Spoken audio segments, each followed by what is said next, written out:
According to official reports from the Ghana Armed Forces and the Ministry of Information, the crash occurred earlier today in the eastern region of Ghana, near the rural township of Abedify. The aircraft, a military-operated helicopter, was reportedly on an official assignment when it went down under circumstances that are still being investigated. Emergency services rushed to the scene, but officials have confirmed that there were no survivors among the 8 people on board. The 2 ministers who lost their lives have been identified as Minister of Roads and Highways, Kwame Mensah, and Deputy Minister of Energy, Abina Osei Boateng. Both were senior members of the current administration and have been on a joint working visit to inspect key infrastructure and energy projects in remote communities. Their deaths mark one of the darkest days in Ghana's recent political history. Kwame Mensah, aged 54, was a seasoned politician with over 2 decades of public service. Known for his strong push to improve road networks across the country, he spearheaded numerous highway expansion projects aimed at connecting rural areas to economic hubs. His colleagues in Parliament often described him as a man of action who preferred visiting work sites in person rather than staying behind a desk. Abina Osei Boateng, only 42, was seen as one of the rising stars in Ghanaian politics. As Deputy Minister of Energy, she played a critical role in expanding rural electrification programs and advocating for renewable energy initiatives.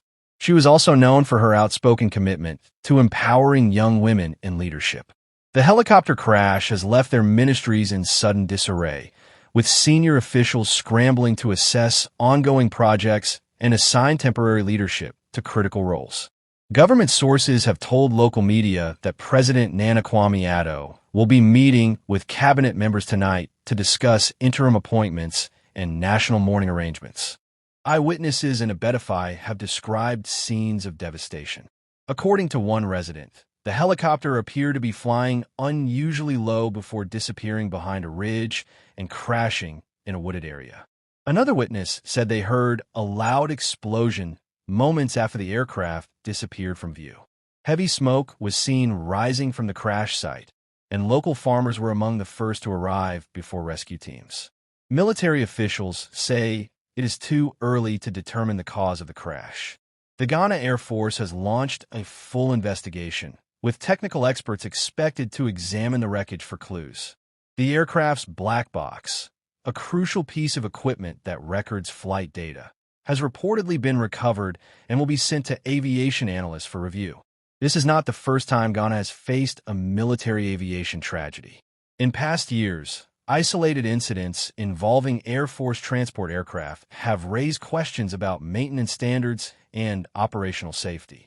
Opposition figures are already calling for an urgent review of the state of Ghana's military air fleet, warning that aging aircraft could pose risks to both personnel and government officials.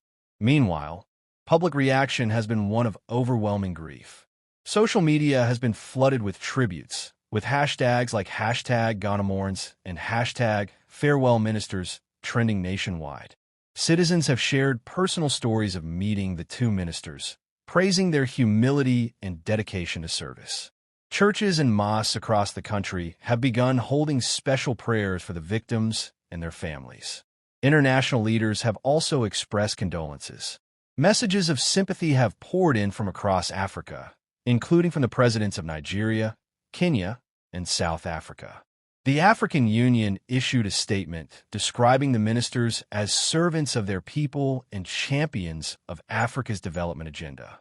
Midway through this broadcast, I want to remind our viewers, if you want to stay updated on major breaking news stories like this, make sure you subscribe to our channel and turn on notifications so you never miss a report. Back to our main story. The government is now preparing for an official period of national mourning, expected to last at least 7 days. Flags will fly at half-mast, and all state functions will include moments of silence in honor of the victims. Funerals for the ministers will be accorded full state honors, with thousands expected to attend. Beyond the immediate shock, analysts warn that this tragedy could have long-term political implications. The Roads and Highways Ministry was in the middle of rolling out several high-profile infrastructure projects tied to the government's re-election strategy. Similarly, the Energy Ministry had been negotiating a major renewable energy partnership with foreign investors, talks that may now face delays. There is also the question of succession. Finding replacements for two highly visible and respected ministers will not be an easy task for the administration. The sudden loss of their leadership could also embolden opposition parties to question the government's stability heading into the next election year. For now, the focus remains on understanding exactly what went wrong. The Air Force has pledged transparency in its investigation, promising to release preliminary findings as soon as possible.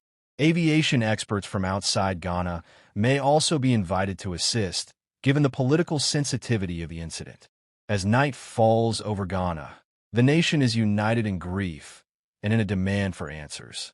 The deaths of ministers Kwame Mensah and Abina Ose Boateng, along with 6 other Ghanaians, serve as a stark reminder of the fragility of life and the heavy cost of public service. We will continue to follow this developing story closely, bringing you updates as they come in.